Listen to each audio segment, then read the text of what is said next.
and I think he's probably a career backup. And I think a career backup, if that's what you are, you can go a handful of games without being figured out, but all of a sudden you're going to get figured out. And so I think Shedeur will naturally take his chance, and we'll see where he goes. But I'm thinking, well, there's about 4 minutes left. I know that the fans were chanting for the guy. I know that they were. Maybe that's one of your reasons you don't want to, but Bailey Zappi was taking a lot of the practice squad snaps. The Cleveland Browns absolutely torched the Miami Dolphins. It was a beatdown that left fans buzzing. Quinshon Judkins went full beast mode, running wild for 3 touchdowns and putting the game on ice early. But while the stadium erupted, one thing stood out like a bad headline. Shedeur Sanders never touched the field. Weeks have passed, and Kevin Stefanski keeps preaching development. But when the score was locked and the outcome sealed, he acted like Sanders didn't even exist. Now insiders are fed up. They're openly questioning Stefanski's logic and even his leadership. How do you blow out a team like Miami and still keep your young quarterback glued to the bench? That's not development. That's disrespect. Reporters close to the Browns say the tension's been building, and this game just exposed it for everyone to see. Then came the moment that got social media boiling. Dylan, Stefanski's favorite, jogged onto the field, and the cameras caught the coach grinning from ear to ear. It wasn't just a proud smile. It looked like a message. Fans online are already saying Stefanski's body language screamed, "This is my guy." Meanwhile, Shedeur stood on the sideline, helmet on, ready, invisible. And here's where it gets shady, literally. Stefanski handpicked Dylan in the 3rd round. He's making a mockery of the situation and enjoying it, putting his reputation on the line for that pick. So of course he's desperate to prove he was right. But doing that means keeping Sanders sidelined, no matter how loud the calls get. Even Browns insider Ken Carman threw shade, saying Stefanski had a 25-point lead with 9 minutes left, the perfect time to give Shedeur real reps. But instead, the coach stuck to his favorite script. And once again, Sanders was left waiting for a chance that never came. All it would have taken was 5 minutes. 5 simple minutes in the huddle for Shedeur Sanders to get a taste of real NFL action. The game was wrapped up, pressure off, nothing to lose. Yet Kevin Stefanski decided to keep him on the bench like his clipboard was more valuable than his arm. That single choice turned heads across the league and had fans asking the question no coach wants to hear. What's he so afraid of? Why wouldn't you test your young quarterback when the game's already in the bag? The risk was 0, and the reward for Sanders' growth could have been huge. I'm not ripping him for not putting him out there. I'm just saying it would not have been so bad to put him out there with 4 minutes left to go. When would you have made the move to Shedeur then? It's not about desperation, it's about preparation. That's why people are starting to whisper, is something deeper going on here? Is Stefanski protecting Dylan or protecting himself? Because let's be real, Dylan Gabriel wasn't flawless, not even close. He spent half the night running for his life, getting sacked, losing rhythm, and missing key reads. The running game bailed him out, not his arm. Cleveland's dominance came from the ground, not from Dylan's leadership. I think they took the field once when there was about 4.5 left to go, and I think maybe I would have put Shedeur in there. If Quinn Ewers is in there, I mean they're giving up. They're letting him finish off the game. That's it. Maybe I'll let Shedeur. So when fans saw the Browns cruising, they started asking the obvious: why isn't Shedeur getting snaps right now? This was the perfect setup. No pressure, no chaos, just a chance to see what Sanders could really do. His cool under pressure, his field vision, that spark of playmaking instinct, it could have sealed the win in style. Instead, Dylan just survived while Stefanski smiled like everything was fine. Analysts aren't holding back either. They're saying Stefanski's decisions are sabotaging his own locker room, that by keeping Shedeur labeled as QB2, he's making sure the kid never gets a fair shot, and when cameras caught him laughing it up with Dylan on the sideline while Sanders stood alone, helmet still on, it looked bad, real bad. Critics are calling it mockery, saying Stefanski turned a development moment into a public snub. It's not just about who plays, it's about respect. And right now, Stefanski's actions are painting a picture of a coach more obsessed with protecting his favorite than preparing his future. Even after the win, Cleveland fans weren't cheering. They were fuming. You could feel the frustration pouring out of the stands, and all of it was aimed straight at Dillon Gabriel. The scoreboard said victory, but the mood said disappointment. The Browns keep pushing the narrative that Dillon's the guy, the QB1 they can trust, but fans aren't falling for it anymore. How can Gabriel be the top quarterback when he only threw the ball 18 times while Quinshon Judkins carried it 25? That's not balance. That's babysitting. The fans saw it. Zappy was taking a lot of the practice squad snaps. They knew it. And by the second half, chants of Shedeur echoed across the stadium like a protest anthem. People were done pretending. They wanted to see their real quarterback, the one who could bring energy, precision, and heart to a team that's stuck playing scared. Meanwhile, Skip Bayless dropped a bombshell of his own. He claimed that Kevin Stefanski might be intentionally avoiding Shedeur Sanders, not because of his talent, but because of the attention he'd bring. Bayless said Stefanski knows exactly what happens the second Sanders takes the field. Every throw, every move, every expression becomes national news. Once that spotlight hits, there's no turning it off. For Stefanski, that kind of media frenzy might be too hot to handle. He doesn't want every headline screaming, "Shedeur era begins," or every analyst debating his coaching decisions live on TV. According to Bayless, Stefanski's trying to keep control of the narrative. But in doing so, he's making it worse. Fans aren't seeing a cautious leader. They're seeing a coach scared of his own future. And it's wild because this was the perfect game to give Shedeur real reps. No stress, no risk, just a chance to feel the field. With Judkins dominating and the Browns cruising, Stefanski could have built confidence for both Sanders and the team. Instead, he doubled down on Dillon Gabriel. Even while Dillon cracked under pressure, Kevin Stefanski is really enjoying this moment. Kevin Stefanski is making the Browns organization basically Jerry Springer. He's making a mockery of the situation and enjoying it. Missed open reads and stalled the offense. The message was loud and clear. Stefanski would rather protect his guy than test his future, and that choice spoke volumes. It wasn't just a missed shot for Shedeur. It was a missed chance for the entire franchise to prove they're building something bigger than one man's ego. Shedeur Sanders has that rare ice in his veins calm that every great quarterback needs. His poise under pressure and ability to make magic when the play breaks down could have given the Browns a serious spark, maybe even turn that win into a full-blown statement. So why on earth couldn't Stefanski give him those 5 simple minutes? Fans are right to ask. What's the real reason behind keeping the kid locked on the sideline while the offense played it safe? Skip Bayless might have hit a nerve when he said Stefanski's dodging the circus. He knows that the moment Shedeur steps on the field, the spotlight won't just shine, it'll explode. Every pass, every glance, every celebration will be clipped, dissected, and debated across the country. The media storm would be relentless, and Stefanski clearly wants no part of that madness. But come on, is that really leadership or just fear dressed up as strategy? Sure, it's understandable to want peace in the locker room, but at what cost? Playing it safe can backfire just as fast as taking a risk.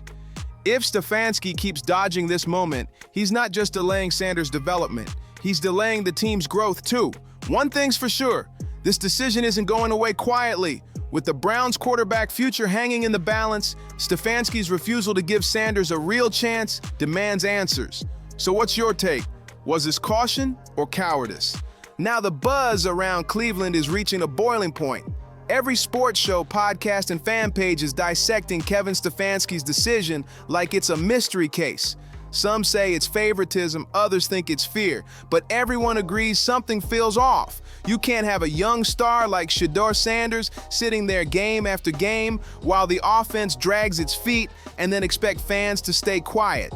The pressure is building, and it's not just from the media, it's from inside that locker room too. Just announce the goddamn quarterback, who quarterback number. Players talk and word travels fast. A few teammates are reportedly frustrated, saying Sanders brings energy and swagger that the offense desperately needs. Even veterans are wondering how long they can keep pretending everything's fine when the team's best playmaker isn't getting snaps. It's the kind of quiet tension that eventually blows up, and when it does, it won't be pretty. Meanwhile, Stefanski keeps defending his development plan, claiming everything's going according to schedule, but fans aren't buying it. They see a coach clinging to control, more worried about headlines than touchdowns. Because at this point, it's not about protecting Sanders, it's about protecting the narrative. If Shedeur goes in and lights it up, the story flips instantly. Stefanski's seat gets hotter, Dylan's confidence crumbles, and the whole team dynamic shifts. That's the risk, but it's also the reward. And deep down, Cleveland knows it. Every fan in the dog pound can feel it, that the future's standing right there on the sideline, helmet on, waiting for a chance that never comes. The tension in Cleveland is starting to feel electric, like something big's about to snap. You can sense it in the locker room, in the stands, even in Stefanski's press conferences. Reporters keep pushing him on why Shedeur Sanders still hasn't played, and every answer sounds more forced than the last. The coach talks about timing, development, and trusting the process, but fans are done with the excuses. They want action. Hey, Dave, this gonna be us one day. Yeah, it is. It's gonna be us. Not buzzwords. What's wild is that the numbers don't lie. The Browns' offense looks flat, predictable, and scared to take risks. Dylan Gabriel keeps doing just enough to survive, but not enough to inspire. Meanwhile, every time the camera pans to Shedeur, fans light up the comment sections like wildfire, begging for his debut. They can feel that spark waiting to ignite. And honestly, so can the players. Even analysts are starting to say it outright. This isn't a talent issue, it's a control issue. Stefanski doesn't want to lose his grip on the locker room, and he knows the second Sanders hits the field and delivers, that control is gone. The crowd will chant his name, the team will rally behind him, and the media will crown a new face of Cleveland football overnight. That's why this whole thing feels like a ticking time bomb. One more shaky performance from Dylan, one more missed opportunity, and Stefanski's hand will be forced. And when that moment comes, when Sanders finally steps in under those bright lights, you can bet it's going to flip the entire Browns season upside down. The next game might be the breaking point. Cleveland fans are already talking like it's do or die time for Kevin Stefanski and Dylan Gabriel. Every radio caller, every post-game show, every tweet has the same energy. Put Shedeur in already. The pressure's not just simmering anymore, it's boiling over. If Dylan comes out shaky again, the boos will rain down before halftime, and the cameras will swing straight to Sanders on the sideline. And here's the thing, that spotlight isn't fading, it's growing. Every week that Stefanski holds Shedeur back, the story gets bigger, the rumors get wilder, and the whispers turn into headlines. People are saying there's tension between Stefanski and the front office, that some execs want Sanders to get his shot, but the coach keeps blocking it. If that's true, it's not just a quarterback controversy anymore. It's a power struggle. Inside the locker room, the mood's getting harder to hide. Players are reportedly split, some still backing Dylan, others quietly saying Sanders deserves his turn. You can almost feel that divide creeping into the field. Missed routes, flat energy, sideline frustration, it's all adding up. Cleveland's fan base isn't stupid. They've seen this movie before. The team finds a spark, the coach overthinks it, and momentum dies. But this time feels different. This time, the fans are done waiting. They want fireworks, they want answers, and they want Shedeur. Because if Stefanski keeps ignoring the noise, he might not just lose games, he might lose the locker room, the city, and maybe even his job.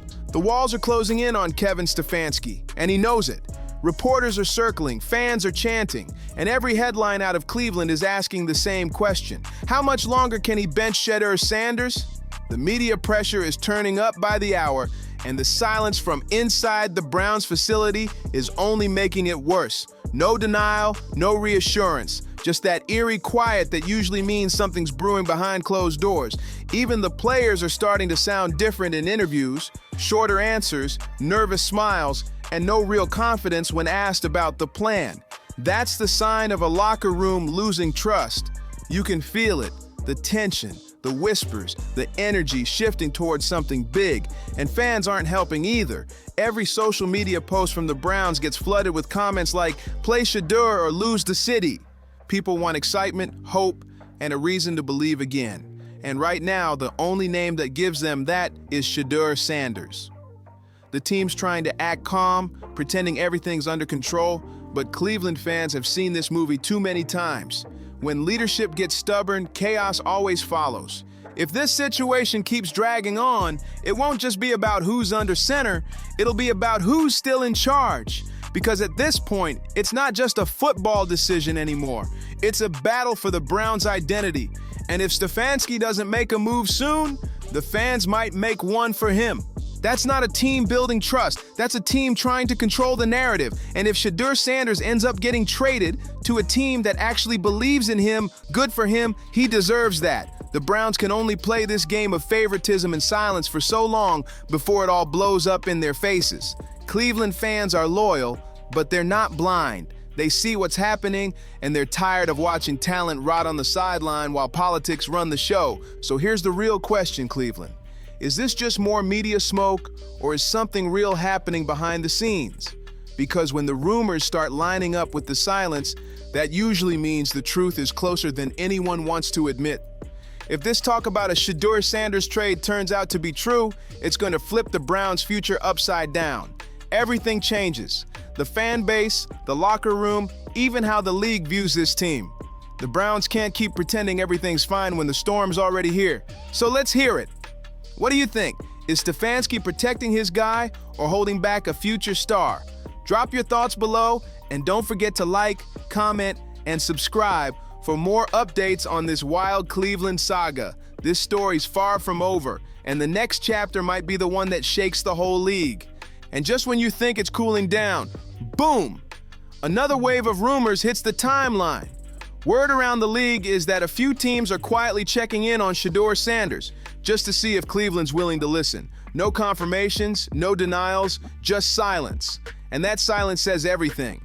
When a franchise refuses to shut down the noise, it usually means the phones are ringing. Sources say a handful of organizations are intrigued by Sanders' upside, especially after watching the Browns waste him week after week.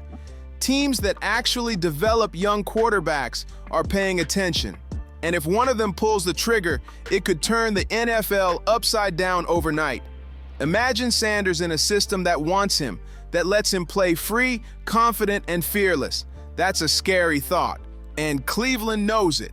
Meanwhile, the fan base is exploding. The Browns' socials are getting flooded with comments like, "If they trade Shedeur, I'm done with this team." Fans are furious, heartbroken, and ready to revolt. They've been waiting for something to believe in, and now it feels like the franchise is about to snatch it away before it even starts. If Stefanski and the front office keep playing games, they're not just risking a player, they're risking the soul of this fan base. Because when loyalty turns into anger, things get messy fast, and Cleveland's already teetering on that edge. Whatever happens next, it's not going to stay quiet for long. Do you think Kevin Stefanski is really just dodging the media circus that follows Shedeur Sanders, or is there something way deeper going on behind those closed doors?